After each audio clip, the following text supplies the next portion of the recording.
کتاب ماورای طبیعی شدن، نوشته جو دیسپنزا، ترجمه لیلا دژالون. در پیشگفتار کتاب اول مثالهایی از انسانهای ماورای طبیعی میاره، مثل رزمیکاری که 256 سال عمر کرده، یا مؤسسه‌ای رو توضیح میده که بدون دارو بیمارهای زیادی رو درمان کرده.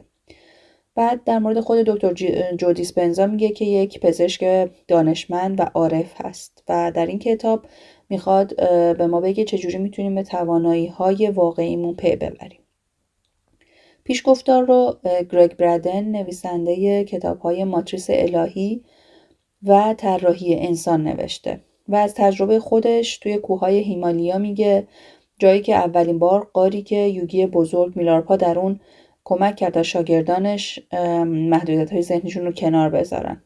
میلارپا دست خودش رو توی دیوار غار فرو میکنه، جوری که انگار دیواری اونجا وجود نداره و جای دستش هنوز هم توی اون غار هست و اینجوری به شاگرداش نشون میده که همه محدودیت‌ها توی ذهن هستن. جو دیسپنزا توی مقدمه توضیح میده که در دو حالتی که مغز منسجم باشه و قلب باز باشه، که این دو حالت هم از طریق ضربان قلب و شاخصهای بیولوژیکی اون قابل اندازه‌گیری هستند. اگر در این حالت باشیم و هدف واضحی داشته باشیم، میتونیم به ماده تأثیر بذاریم و خلق کنیم. جو با همکاری با یک مؤسسه به نام هارتمت توی کالیفرنیا آموزش میدن که چجوری بتونیم خودمون ضربان قلبمون رو تنظیم کنیم و در واقع وارد حالت قلب منسجم بشیم. توی این کتاب قراره به ما آموزش بده که چجوری به بدن خودمون کنترل داشته باشیم و سلامت بمونیم. با کنترل سیستم عصبی سلامتی خودمون رو حفظ کنیم. همینچنین میگه که وقتی قلب منسجمه، مثل یک میدان مغناطیسی عمل میکنه و میتونه انرژی با فرکانسی خاص برای تأثیر روی شخص دیگری ساطع کنه. حالا اگه همه با هم این کار رو انجام بدیم، میتونیم فرکانس زمین و ساکنینش رو بالا ببریم و صلح برقرار کنیم یا اقتصاد رو رشد بدیم. زمانی که فرکانس شخص بالا باشه، یعنی انرژی زیادی داره و میدان نوری یا حاله اطرافش بزرگ هست و انرژی حیاتی بیشتری ساطع میکنه. جو میگه علاوه بر قلب، مراکز دیگری به نام مراکز انرژی، همون چاکرا، در بدن هستن که اونها هم سیستم عصبی ما رو کنترل میکنن و برای کنترل اونها باید بتونیم ابتدا امواج مغزمون رو از حالت بتا، یعنی حالتی که مغز دائم در حال تجربه و تحلیله یا مشغول به دنیای بیرونه، به امواج آلفا که آرامش بیشتری داره و مشغول به درون هست حرکت کنیم. برای دستیابی به کنترل قلب، مغز و مراکز انرژی، جو تو آخر هر فصل مراقبه هایی رو آموزش میده. فصل اول 3 داستان رو تعریف میکنه. مثلا در مورد خانومی میگه به نام آنا که پس از تجربیات بسیار سخت و بیماری‌های سختی که میگیره، با مراقبه‌های جو دیسپنزا میتونه به همه اونها غلبه کنه. و در واقع جو میخواد با این کتاب ما رو آماده کنه تا از دنیای نیوتنی خارج بشیم و قدرت پینوال خودمون رو فعال کنیم و وارد دنیای کوانتومی بشیم. دنیای نیوتنی رو مکان زمان و دنیای کوانتومی رو زمان مکان نامیده، یا همون بعد پنجم. توی فصل دوم نشون میده که تنها راه ساختن زندگی جدید بودن توی لحظه حال هست.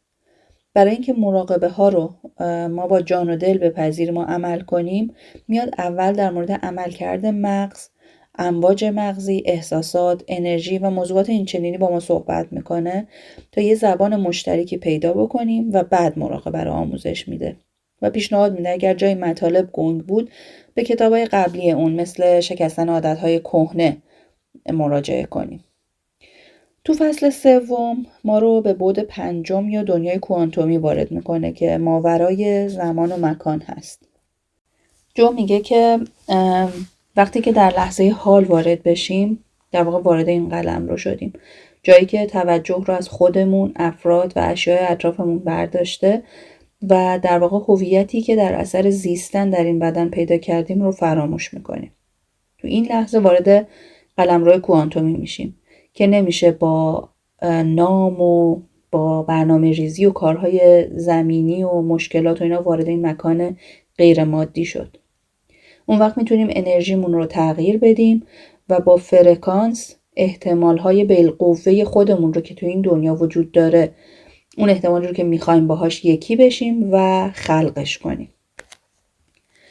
فایل های مربوط به مراقبه تو وبسایت جو دیسپنزا هستش با آدرس drjodispenza.com که توی توضیحات میذارم.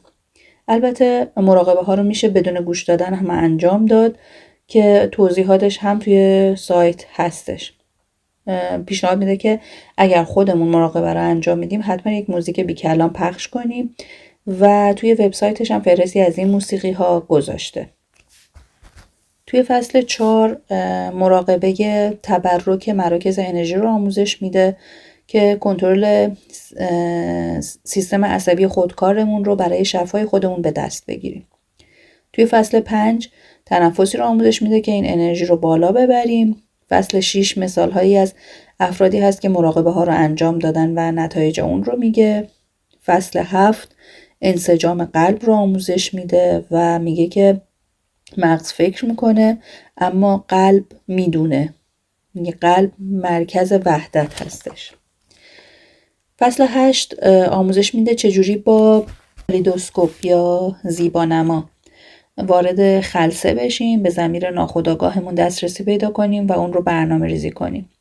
در واقع فیلم ذهن خودمون رو میسازیم، بعد از کالدوسکوپ یا زیبابین اون رو مشاهده میکنیم و خلق میشه. فصل 9 مراقبه پیاده روی رو آموزش میده تا فقط موقع نشستن یا با چشمان بسته مراقبه نکنیم و در هر حالتی بتونیم مراقبه رو انجام بدیم. فصل 10 دوباره مثال هایی رو میزنه که ما راحت تر بتونیم این مسائل رو باور کنیم. فصل 11 کمک میکنه که بتونیم در طول زمان حرکت کنیم. یعنی میخواد بگه زمان ابدیه و ما مکانهای مختلف رو داریم تجربه میکنیم. فصل 12 غده پینوال رو توضیح میده که در واقع آنتنی هست که فرکانس ها رو گرفته و تصویر زنده خلق میکنه. فصل 13 پروژه انسجام رو توضیح میده، پروژه‌ای که طی اون افراد زیادی با هم در لحظه انسجام خواهان خوب شدن حال جهان و بقیه افراد میشن. و فصل 14 نیز مثالهایی از تجارب عرفانی افراد هستش. اینا خلاصه ای از 14 فصل این کتاب بود و حالا میریم سراغ خلاصه مطالب هر فصل. فصل اول، گشودن درها به روی ماوراءالطبیعه. داستان زندگی خانمی به نام آنا رو توضیح میده که یک روانشناسه و یک روز به صورت ناگهانی خبر خودکشی همسرش رو به اون میدن. 2 فرزند داره و سعی میکنه به خاطر اونها هیچ عکس‌العملی نشون نده و ولی هر روز خاطره اون لحظه که به اون خبر دادن رو هی مرور میکرده و مدام در حال فکر کردن به این بوده که چرا همسرش این کارو کرده و در نهایت 9 ماه بعد از کمر به پایین فلج میشه. بیماری التهاب سیستم عصبی که یک بیماری خود ایمنی هست. سیستم عصبی آنا در واقع تحت اضطراب مزمن بوده و بدنش تمام انرژی رو برای مقابله با تهدید دائمی که از محیط بیرون حس می‌کرده مصرف می‌کرده و این تهدید بیرونی ناشی از مرور خاطرات تلخش بوده و که ذهن اونها رو واقعی تلقی می‌کرده و سیستم ایمنی به خود بدن حمله کرده بود و دیگه هیچ انرژی برای رشد و ترمیم محیط داخل بدن باقی نمونده بود. آنا نمیتونست بدنش رو حرکت بده چون توی زندگی هم به جلو نمیرفت و توی گذشته گیر کرده بود. 3 سال مداوم از انواع بیماری‌های خود ایمنی، سرطان و غیره رو تجربه میکنه. چرا که هر بیماری استرس دیگه‌ای بهش اضافه میکرد و آنا هم به مرور این خاطرات معتاد شده بود. تا اینکه بعد از تشخیص سرطان مری و بعد از اولین جلسه شیمی درمانیش تصمیم میگیره همه معالجات به جز داروهای افسردگی رو قطع بکنه که به خاطر بچه‌هاش زنده بمونه. و بعد توسط یکی از دوستاش به کنفرانس جو دعوت میشه و توی کارگاه اون شرکت میکنه. شروع میکنه به مراقبه های روزانه و توی کتاب خیلی مفصل در مورد سختی‌های تداوم این کار برای آنا توضیح میده. اون توی مراقبه ها با تغییر افکار ناخودآگاهش عادات خودکارش رو تغییر داد و یاد گرفت که قبل از تحقق آینده میتونه از نظر احساسی به بدنش آموزش بده که آینده چه حسی داره و بدنش به عنوان ذهن ناخودآگاه تفاوت رویداد واقعی و تخیلی و عاطفی رو نمیدونه، پس اونو قبول میکنه. 1 سال گذشت ولی سلامتیش همچنان تغییری نکرده بود، ولی اون به مراقبه ها ادامه میداد چون که میدونست که چندین سال طول کشیده تا بدنش به این شرایط برسه، پس قرار نیست که خیلی زود نتیجه بگیره. آنا میدونست باید سیستم عصبی خودمختارش رو به تعادل برسونه تا همه اعمال بدنش به نظم اولیه برگردن. آنا ابتدای هر مراقبه رو با مراقبه تبرک مراکز انرژی شروع میکرد که این مراکز تحت کنترل سیستم عصبی خودمختار هستند یا همون چاکراها. مراکز انرژی همون چاکراها هستند. همچنین اون یاد میگیره که چجوری امواج مغزی خودش رو تغییر بده تا بتونه وارد سیستم عامل سیستم عصبی خودمختار یا همون مغز میانی بشه و اون رو برای هماهنگ کار کردن برنامه ریزی کنه. همچنین تنفسی رو انجام میداد که جو توی کارگاه آموزش داده بود و این تنفس تمام انرژی عاطفی که در اثر فکر و احساس یک نواخت در بدن ذخیره میشه رو آزاد میکنه. بعد از اون آنا مراقبه دیگه ای رو شروع کرد که بتونه به ضربان قلب منسجم برسه که احساسات خشم، ترس، افسردگی و کینه رو با شادی، عشق، قدرشناسی و آزادی جایگزین کنه که اصلا هم کار ساده ای نیست و نیاز به تلاش زیادی داره، ولی جایگزینی این احساسات یعنی محیطی که زمینه فعال شدن ژن‌های بیماری رو فراهم میکنه تبدیل بشه به محیطی که مواد شیمیایی رو تولید کنه که بدن رو ترمیم و احیا کنه. و بعد از اون مراقبه پیاده روی رو انجام میده که اول ایستاده خودش رو به حالت مراقبه میرسونه و بعد با چشمان باز با خود جدیدش قدم میزنه. سال 2012 یعنی 4 سال بعد از خودکشی شوهرش، آنا توی یکی از کارگاه‌های جو طی 4 مراقبه آخر وارد مرحله میشه که هویت خودش رو در لحظات مراقبه از یاد برد و با آگاهی کل یکی شد و ناگهان آینده رو مقابل خودش دید که برای جمعیتی زیاد در حال سخنرانی در مورد رهایی از بیماریاش هست و در همون لحظه شادی عمیقی رو تو همه وجودش حس کرد و لبخند زد. سال 2013 یعنی 5 سال بعد از خودکشی همسرش و 1 سال و 9 ماه بعد از تشخیص سرطانش، پزشکان مجدد اونو مورد آزمایش قرار دادن و اکثر بیماری‌های خود ایمنی و سرطان ناپدید شده بودن. آنا الان از مربیان مؤسسه جو هستش و مؤسسه روانشناسی خودش با 20 تراپیست رو هم داره و بسیار موفقه. جو ادامه میده که شفا و ترمیم بدن تنها دستاورد این مراقبه ها نیست و در ادامه از تجربه شخصی خودش در حین مراقبه ها میگه و شهودی که در مورد غده پینوآل دیده و زمان رو درک کرده که زمان یک لحظه ابدی هست که هم گذشته، هم حال، هم آینده تو این لحظه وجود داره و در اون حال تمام احتمالات رو برای خودش میبینه و میدونسته که روی هر کدوم از اونها تمرکز کنه اون احتمال به واقعیت تبدیل میشه، واقعیت آیندهش تبدیل میشه.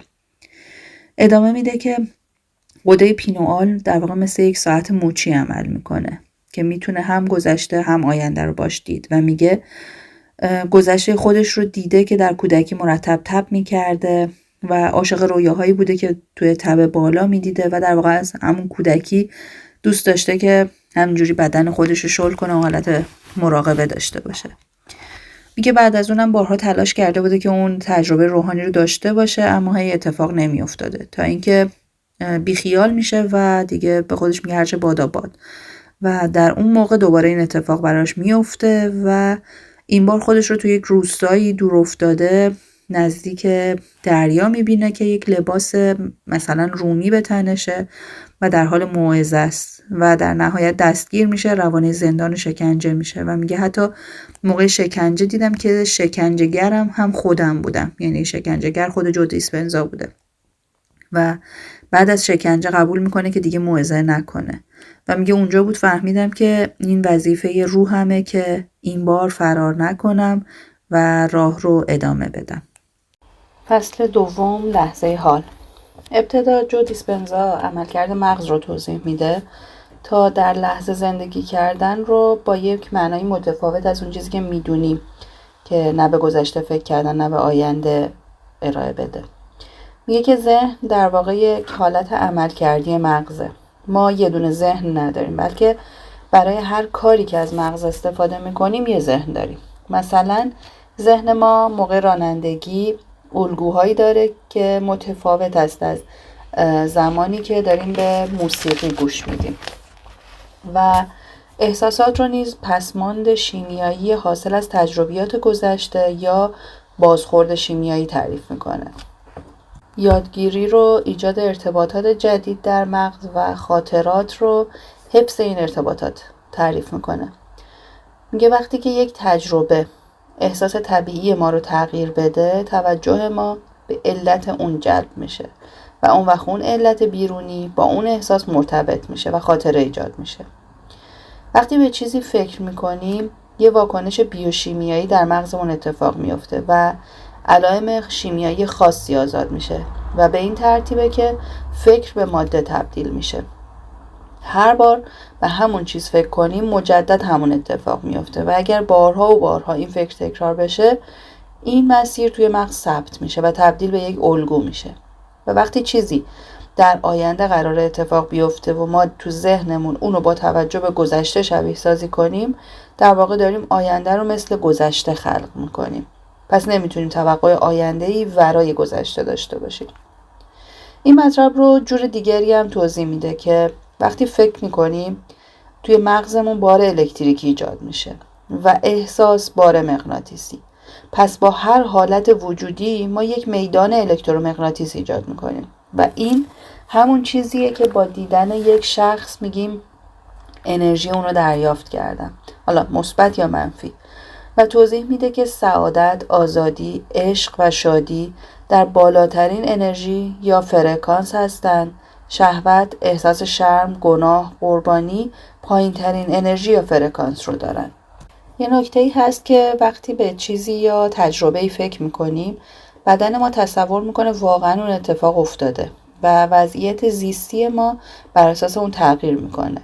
یعنی میتونیم با مغز و بدنمون چیزی رو که در دنیای بیرون اتفاق نیفتاده رو تجربه کنیم.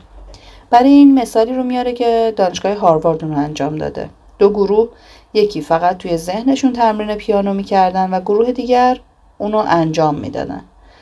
بعد از 5 روز اسکن مغزشون نشون میده که هر 2 گروه مدارهای عصبی جدیدی تو مغزشون برای کنترل انگشت ایجاد شده، کنترل انگشتانشون.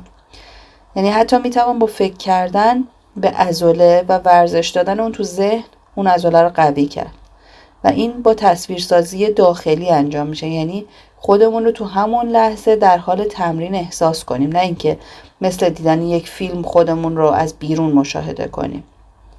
این قضیه در مورد بیماری‌های ژنتیکی هم صادقه. تا زمانی که محیط بیرون ژنی رو تحریک نکنه، اون ژن بروز نمیکنه. منظور از محیط بیرون دود سیگار و اینجور چیزا نیست، بلکه درون بدنمونه که در واقع همون خارج سلول به حساب میاد. و گفتیم که احساسات ما باعث واکنش بیوشیمیایی میشه و محیط درون بدن رو تغییر میده. توضیح میده که هر کدوم از سلول‌های ما به جز گلبول‌های قرمز یک پروتئین خاصی تولید میکنن. مثلا تیروئید تیروکسین تولید میکنه، پوست کلاژن و سلول‌های مغز استخوان هموگلوبین. وقتی سیگنال از خارج سلول پذیرفته میشه و به دی ان ای سلول میرسه، پروتئین جدیدی میسازه. حالا تصور کنین مدت‌ها سیگنال‌های استرس، ترس و ناراحتی گرفته باشه. ببینین چه چیزی رو میسازه و ببینین که چجوری میتونیم ساخت پروتئین های کم کیفیت یا معیوب رو متوقف کنیم و اونها رو با سالم جایگزین کنیم. اما فقط با تغییر محیط بیرون نیست. یعنی ممکنه شغل بهتری پیدا کرده باشیم اما تفکراتمون هنوز مثل گذشته باشه. هنوز هم همون محیط رو برای سلولهای بدن ایجاد میکنه و به عبارت دیگه بدن معتاد شده به اون موادی که حس بدبختی اونها رو تو بدن ایجاد کرده و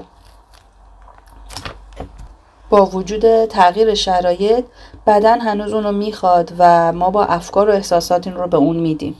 وقتی که صبح از خواب بیدار میشیم و شروع به تفکر در مورد کارهایی که داریم میکنیم، در واقع انرژی خلاقانه زمان حالمون رو داریم متفرق میکنیم و یه آینده‌ای مثل گذشته داریم رقم میزنیم. در واقع انرژی برای ایجاد رویدادهای جدید و ناشناخته باقی نمیذاریم و به جای اینکه خالق زندگی خودمون باشیم، قربانی زندگیمون میشیم.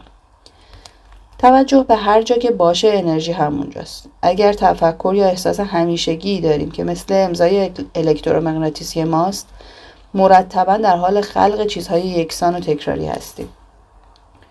احساسات در واقع انرژی در حال حرکت هستند و نتیجه یا پسماند شیمیایی تجربه حال. اگه به یکی از این احساسات یا در واقع به اون ماده شیمیایی اعتیاد پیدا کرده باشیم، تو هر رابطه یا هر تجربه‌ای دنبال اون احساس می‌گردیم تا اون ماده شیمیایی دوباره ترشح بشه. مثلا اگر به کینه اعتیاد پیدا کرده باشیم، با تفکر به رابطه‌های قبلی اون ماده شیمیایی رو مدام ترشح می‌کنیم. یا اگه به عصبانیت معتاد شده باشیم، مدام توی اخبار دنبال اون حس می‌گردیم. در این صورت انرژی برای ایجاد موقعیت‌های جدید برامون باقی نمیمونه. نکته جالب دیگه‌ای که تو کتاب به اون اشاره شده، مقایسه ارتباط دو نفر با احساسات یکسان توی یک رابطه با دو تا اتمیه که یک مولکول رو تشکیل دادن.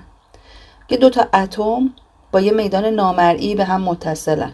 اون دو تا فردم که یک تجربه احساسی با هم داشتن نیز با یک میدان نامرئی به هم متصلن. همونطور که برای جداسازی دو اتم یک مولکول به انرژی نیازه، سلب توجه از افراد و شرایطی که انرژی زیادی صرف اونها کردیم و احساسات ناخوشایندی تو تجربیات با اونها داشتیم هم انرژی نیاز داره. حالا ببینین که چه مقدار از انرژی ما توی گناه، نفرت، کینه، کمبود یا ترس گیر کرده و چه زندگی میتونیم با آزاد کردن این حجم محصور شده انرژی ایجاد کنیم. مراقبه یا مدیتیشن در واقع ارتباط ما رو با دنیای بیرون قطع میکنه. یعنی وقتی در واقع تونستیم ذهنمون رو آروم کنیم، از دنیای بیرون به درون میریم. از کسی بودن به عنوان مادر، کارمند یا هر چیزی به هیچ کس بودن میرسیم. از گذشته و آینده به حال میرسیم. وقتی این پیوندا رو میشکنیم تا انرژی خودمون رو آزاد کنیم، اول ممکنه به نظر یه اتفاقای ناخوشایندی تو دنیای بیرون بیفته یا یه اتفاق ناخوشایند تو دنیای بیرون میتونه یه تلنگری برای شکستن اون پیوند باشه تا انرژیمون رو آزاد کنیم. مثلا اگه شغلمون از دست دادیم، به نظر ناخوشاینده، اما شغلی که احساسات ناخوشایند واسه ما داشته و حالا نیست، میتونیم از اعتیاد به اون احساساتش راحت‌تر رها بشیم و اون انرژی آزاد شده رو توی خلق چیزهای بهتر و خوشایند صرف کنیم. به عبارتی احساس بقا رو رها کنیم تا در گذشته نمونیم. جو دیسپنزا میگه برای قطع ارتباط با دنیای بیرون باید یاد بگیریم امواج مغزی خودمون رو تغییر بدیم. مثلا همین میاد اول امواج مغزی رو توضیح میده. حالت بتا. بیشتر روز روی این موج هستیم که بتا با برد کوتاه داریم، برد متوسط و برد بالا. بتا با برد کوتاه زمانی هستش که آرومیم، مثلا داریم به یک سخنرانی گوش میدیم. بتا با برد متوسط وقتی که استرس مفید داریم، مثلا توی جمع جدیدی هستیم، باید اسامی رو به خاطر بسپاریم و هوشیارتر هستیم. بتا با برد بالا هنگام عصبانیت هست. کلاً بتا یعنی زمانی که بیشترین ارتباط رو با دنیای بیرون داریم. آلفا زمانیه که بیشترین ارتباط رو با دنیای درون داریم. زمان استراحت و خلاقیت یا خیال پردازی. تتا زمانی هستش که بدن به خواب رفته اما ذهن هنوز بیداره. در حالت عمیق مراقبه هم امواج تتا هستن. دلتا تو خواب عمیق هست که گاهی توی مراقبه میشه به اون دست پیدا کرد. گاما امواج با انرژی بسیار بالا یا فرکانس بالا که اونو فراآگاه بهش میگن، که مغز به جای رویداد بیرونی از یک رویداد داخلی برانگیخته شده. توی مراقبه در واقع ما داریم از امواج بتا با برد بالا به آلفا و تتا میریم، یعنی اونها رو کند میکنیم. وقتی مراقبه رو شروع میکنیم مدام ذهنمون حواس ما رو به سمت چیزهای مختلف پرت میکنه تا مواد لازم رو از احساساتی که به اونها معتاد هست دریافت کنه. و هر بار که ما متوجه میشیم و دوباره ذهن رو از گذشته یا آینده رها میکنیم و به زمان حال میاریم، در حال تمرین هستیم و کم کم ذهنمون شرطی میشه و میپذیره که این من هستم نه ذهن من، و دیگه اون احساسات و اون مواد ناسالم رو به سلولهای بدنم نمیدم. اونجاست که بهبودی بدنم شروع میشه. و البته انرژی که از پرداختن به گذشته و آینده پس گرفتم دارم برای ساختن آینده‌ای متفاوت از گذشته ناخوشایندم صرف میکنم. فصل سوم، قرار گرفتن در جریان امکانهای جدید در میدان کوانتومی. توی این فصل فیزیک کوانتومی رو به زبان ساده میگه. دنیای کوانتوم یعنی دنیای یک پارچه. دانشمندا وقتی در حال بررسی دنیای الکترونا بودن متوجه شدن که بیش از 99% فضای اتم فضای خالی از ماده است ولی پر از انرژی. مشاهده کردن زمانی که یک الکترون رو مشاهده میکنن پدیدار میشه و لحظه‌ای که اون رو مشاهده نمیکنن ناپدید میشه، یعنی به احتمال تبدیل میشه. الکترون احتمال حضور در همه اون فضای خالی از ماده رو داره، فقط لحظه‌ای که مشاهده میکنیم در یکی از این احتمالات اون رو میبینیم. حالا اگه ما هم از دنیای سه بعدی مادی جدا بشیم، از زمان خطی که گذشته و آینده داره جدا بشیم و در زمان حال به هیچ چیز و هیچ کس فکر نکنیم و در واقع به هیچ چیز و هیچ کس تبدیل بشیم، وارد اون دنیای یک پارچه کوانتومی میشیم که احتمالات بسیاری برای زندگیمون توش وجود داره و تو این لحظه میتونیم ناشناخته ها رو خلق کنیم به جای اینکه با مشاهده گذشته آشنا آینده شناخته شده تکرار کنیم. هر وقت در مراقبه از حواس فراتر بریم و هیچ چیز و هیچ کس بشیم وارد دنیای کوانتومی شدیم و اگه یه چیزی رو حس کنیم یعنی دوباره به دنیای سه بعدی برگشتیم. زمانی که توجه خودمون رو از اشخاص و اشیا و دنیای بیرون برداریم و در لحظه حال متمرکز بشیم، مغز حالت منسجم پیدا میکنه، یعنی به جای تمرکز روی چیزهای مختلف روی یه چیز و اون لحظه حال متمرکز میشه و میتونه وارد دنیای کوانتوم بشه. بدن نمیتونه وارد دنیای کوانتوم بشه، فقط آگاهیه که میتونه وارد این دنیا بشه و توی این لحظه که مغز کاملا منسجم شده بیشتر حالت کل پیدا میکنه و بدن هم یک پارچه تر میشه. وقتی امواج مغز منسجم نیستن پیام‌های درهم و نامنظم به بدن ارسال میشه و بدن نمیتونه تو حالت بهینه‌اش کار کنه. اما در حالت منسجم همه امواج مغز با یک طول موج یا به عبارتی با یک زبان در حال صحبت هستن و قدرت بیشتری داره. با ورود به دنیای کوانتوم یا همون تمرکز در لحظه حال، امواج مغز آهسته میشن و در حالت بتا و آلفا و تتا میرن و هوشیاری به مغز میانی میره و با ناخودآگاه مرتبط میشه که کنترل بدن رو در اختیار داره. همینطور در دنیای کوانتوم یا همون لحظه حال و وقتی که هوشیاریمون به ناخودآگاه رفته میتونیم از بین بی‌نهایت احتمال جدید یا به عبارتی ناشناخته ها یکی رو انتخاب کنیم تا به وجود بیاد، که البته باید با تمام جزئیات اون چیزی رو که میخوایم بدونیم. مثلا اگه یه تعطیلات خیلی خوب مد نظرمونه باید بدونیم با کی، کجا، همه چی رو با جزئیات ببینیم و این همون بار الکتریکیه یا الکترون که وقتی احساسات متعالی مثل شعف و عشق رو هم تو همون لحظه حال داشته باشیم با هم ترکیب میشن و این احساسات بار مغناطیسی دارن، با اون بار الکتریکی تصورات دیدمون در واقع با هم یک موج الکترومغناطیس با یک انرژی بالا ایجاد میکنن که قدرت ایجاد داره. یه مثال جالبی میزنه. یک متخصص به نام پیوک یه رباتی رو ساخته بوده که به صورت تصادفی ولی مساوی 50% به سمت راست و 50% به سمت چپ حرکت میکرده. این ربات رو در نزدیکی جوجه هایی که تازه از تخم بیرون اومده بودن میذاره. از اونجایی که جوجه ها اولین جسم متحرک رو مادر خودشون میپندارن، شروع به تقلید از ربات کردن و دنبال اون راه میافتادن. بعد جوجه ها رو توی قفس گذاشت و دید که نیت جوجه ها که نزدیکی به ربات بود باعث شد ربات به جای حرکت به سمت راست و چپ فقط به سمت جوجه ها حرکت کنه. یعنی قصد و نیت جوجه ها روی حرکت ربات تأثیر گذاشته. ببینین که چطور قصد و نیت ما روی جهان هستی تأثیر میذاره و آینده ما رو به سمت ما میکشه. برای درک بهتر این موضوع، جو پسر خودش رو مثال میزنه که میگه که پسرش گفته بود که از شغل فعلیش خسته شده و میخواد یه کار جدیدی داشته باشه. جو به اون میگه که روی کاغذ حرف جی، اول کلمه جاب به معنی شغل، رو بنویس و بعد یک طرف تمام خواسته هات از اون شغل و یک طرف احساساتی که موقع داشتن اون شغل خواهی داشت رو بنویس. و اون نوشته بودش که پسر جو نوشته بود شغلی که میخواد اینکه از هر جای دنیا بتونه کار کنه، خیلی بیشتر از قبل پول در بیاره و خودش رئیس خودش باشه. و احساساتش هم نوشته بود احساس آزادی، سپاسگزاری، عاشق زندگی. بعدش جو از پسرش خواست که حالا هر روز تو مراقبهش به این احتمال فکر کنه و اون احساسات رو تجربه کنه بدون اینکه به چگونگی اون فکر کنه، چگونگی اتفاق افتادنش.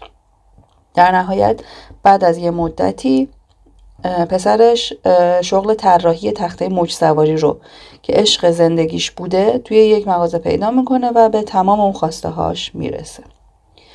این نوشتن روی کاغذ خیلی مهمه. یک حرف به خواستمون اختصاص بدیم و مثل بالا که توضیح داده شد خواسته ها و احساساتمون رو، احساسات متعالی رو بنویسیم. دور اون حرف 2 دایره زیگزاگ نشون دهنده موج الکترومغناطیسی بکشیم که این نشون میده که میدان الکترومغناطیسی هست که باید اطراف بدنمون ایجاد کنیم. فقط بازه زمانی نباید استفاده کنیم. بعد مراقبه رو شروع کنیم که حالا یا تو سایت دکتر جو دیسپنزا باید بخریم و دانلود کنیم یا اینکه خودتون مراقبه کنیم. برای شروع مراقبه میگه که روی تک تک اجزای بدنمون باید تمرکز کنیم، شروع کنیم، چرا که به انسجام مغز کمک میکنه. تک تک اعضای بدنمون رو حس کنیم، بعد فضای اتاقی که در اون هستیم، بعد بالاتر از اون بریم تا جایی که وارد فاز هیچ کس، هیچ جا و هیچ زمان بشیم. اون موقع روی اون خواسته با اون احساسات که نوشته بودیم تمرکز کنیم و این مراقبه رو هر روز تا زمان ایجاد اون خواسته باید ادامه بدیم و در نهایت با برگشت به بدن، ذهن و زندگی جدیدمون رو متبرک کنیم. فصل 4 تبرک مراکز انرژی. فصل 4 تبرک مراکز انرژی. جو توضیح میده که همه چیز انرژیه، یا به عبارتی همه چیز نوره.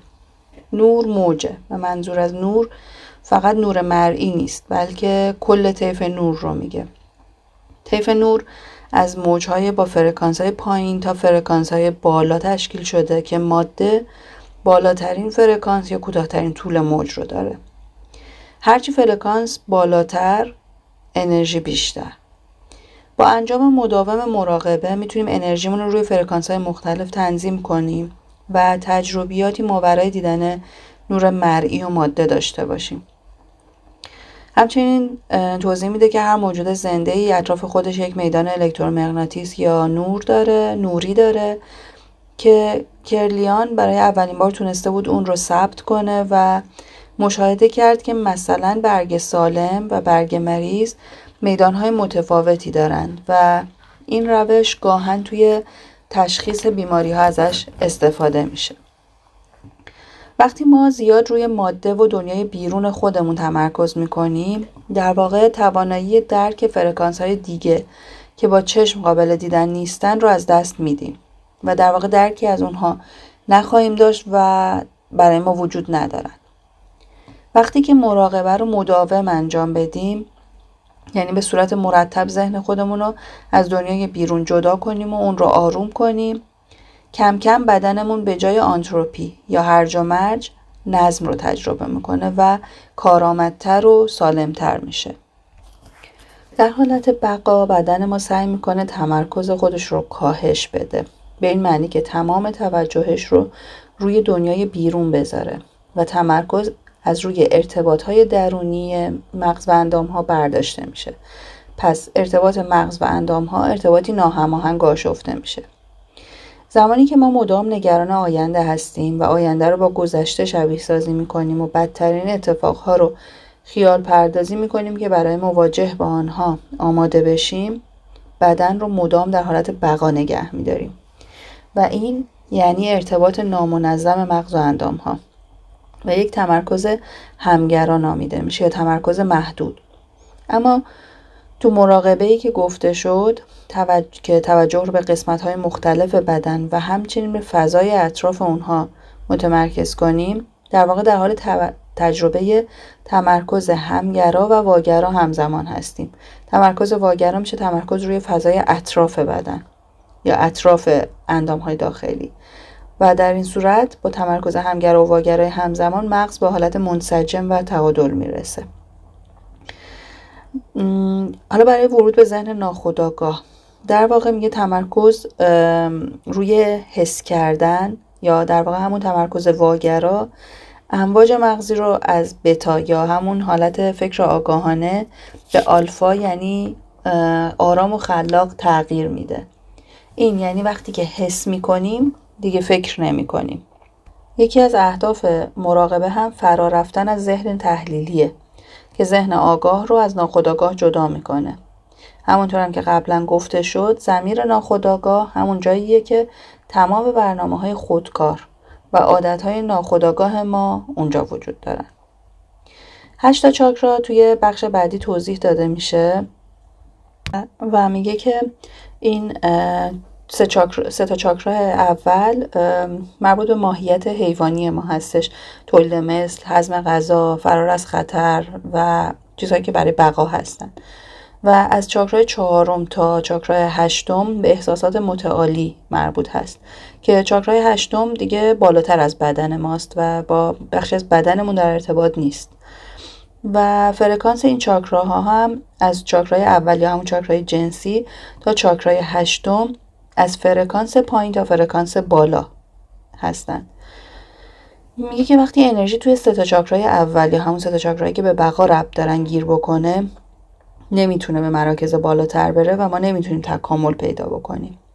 و توضیح میده که چه تجربیاتی منجر به انسداد هر کدوم از چاکراها میشه. مثلا چاکرای اول محرومیت، اعتیاد، دلهره، سردرگمی، رنج جنسی یا ترومای ناشی از بهره‌کشی جنسی اینا باعث انسداد چاکرای اول میشن. یا در چاکرای دوم احساس گناه، شرم، رنج، بی‌ارزشی، کمبود، قربانی سازی اینا باعث انسداد چاکرای دوم میشن و برای چاکرای سوم رقابت، کنترل، بی‌صبری، غرور و خود بزرگبینی باعث انسدادش میشه. مثلا اگر شخصی در کودکی مورد سوء استفاده جنسی قرار گرفته باشه یا شرطی شده باشه که رابطه جنسی بده، انرژی توی اولین مرکز گیر میکنه و اون رو تو دستیابی به خلاقیت دچار مشکل میکنه. یا اگر به خلاقیت دست پیدا کرده باشه اما احساس امنیت کافی برای استفاده اون در جهان نداشته باشه و حس قربانی شدن داشته باشه، یا کسی بهش خیانت کرده باشه، تو مرکز دوم دچار انسداد میشه و احساساتی مثل شرم، گناه و بی‌ارزشی رو بیش از حد حس میکنه. اگه شخصی بتونه انرژی رو به مرکز سوم برسونه اما غرور و خود بزرگبینی داشته باشه، انرژی توی این مرکز مسدود میشه و در مسائل کنترل و انگیزه دچار مشکل میشه. انرژی میتونه تو مراکز بالاتر هم گیر بکنه اما بیشتر توی این 3 گیر میکنه و مراقبه تبرک مراکز انرژی رو برای به جریان انداختن انرژی توی این مراکز توضیح میده. وقتی که مدام درگیر اقدامات مربوط به این 3 مرکز اول باشیم، مثل داشتن رابطه جنسی که مربوط به مرکز اوله، غذا خوردن و ارتباط با دیگران که مربوط به مرکز دومه، قدرت شخصی که مربوط به مرکز سومه، اگه مدام مشغول این ستا باشیم، در واقع از انرژی این ستا مرکز که فرکانس پایینی هم دارن زیاد داریم استفاده میکنیم و این انرژی رو داریم از اطراف خودمون کاهش میدیم و این فرکانس پایین باعث میشه که پیام‌های نامنسجمی به بدنمون ارسال بشه و باعث تولید بیماری میشه. انرژی حامل اطلاعاته، یعنی تک تک سلول‌ها، بافت‌ها و اندام‌های ما دارای اطلاعات هستن و برای اثبات این موضوع مثال‌های جالبی رو میزنه از افرادی که پیوند عضو داشتن. مثلا خانمی بوده که قلب یک پسر 18 ساله رو بهش پیوند زده بودن و ناگهان بعد از این پیوند ذائقه غذاییش تغییر میکنه، به فست فود و شکلات علاقه پیدا میکنه که بعداً متوجه میشه غذای مورد علاقه شخص اهدا کننده بوده. و یا دختری که بعد از پیوند عضو مدام کابوس قتل میدیده و پیش روانشناس میره و روانشناس متوجه میشه که این خوابهای تکراری میتونن واقعی باشن و با کمک پلیس متوجه میشن که اون شخصی که عضو اهدا کرده بوده به قتل رسیده بوده و به این ترتیب تونستن قاتل رو دستگیر کنن. یعنی پس اطلاعات توی سلول‌های ما ذخیره میشن. قبل از توضیح مراقبه مراکز انرژی توضیح میده که وقتی روی یک مرکز متمرکز میشیم، یکی از مراکز انرژی، در حال تایید اون ذره یا ماده هستیم و وقتی تمرکز روی فضای اطراف اون میبریم در واقع انرژی رو داریم تایید میکنیم و اگر این تمرکز رو با احساسات متعالی مثل قدردانی، شادی و عشق همراه کنیم، انرژی با فرکانس بالا در اطراف اون مرکز ایجاد میشه و انرژی با فرکانس بالا در واقع دستورات منسجم به بدن میده و بدن سالم میشه و در واقع بدنمون بیشتر اون وقت به انرژی تبدیل میشه تا ماده.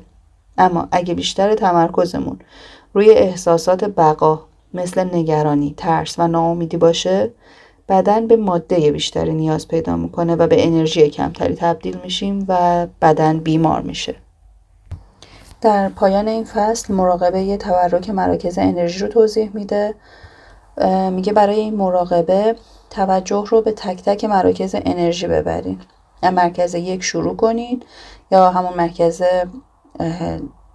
جنسی و بعد از توجه به خود اون مرکز توجه رو به اطراف اون مرکز ببرید و وقتی فضای اطراف اون مرکز رو حس کردید اون رو با احساسات متعالی مثل عشق، سپاسگزاری، شادی متبرک کنید و فرکانس اون رو افزایش بدین. بعد از انجام این مراقبه برای هر 8 مرکز توجهتون رو به میدان انرژی اطراف بدن جلب کنید و میدان انرژی جدیدی بسازین. بعد از اینکه به همه مراکز انرژی و میدان انرژی اطراف بدنمون برکت دادیم 15 دقیقه آرام بشینیم، تسلیم بشیم و اجازه بدیم که ناخودآگاه دستورات لازم رو از میدان کوانتومی بگیره و در بدن اونها رو به کار ببنده.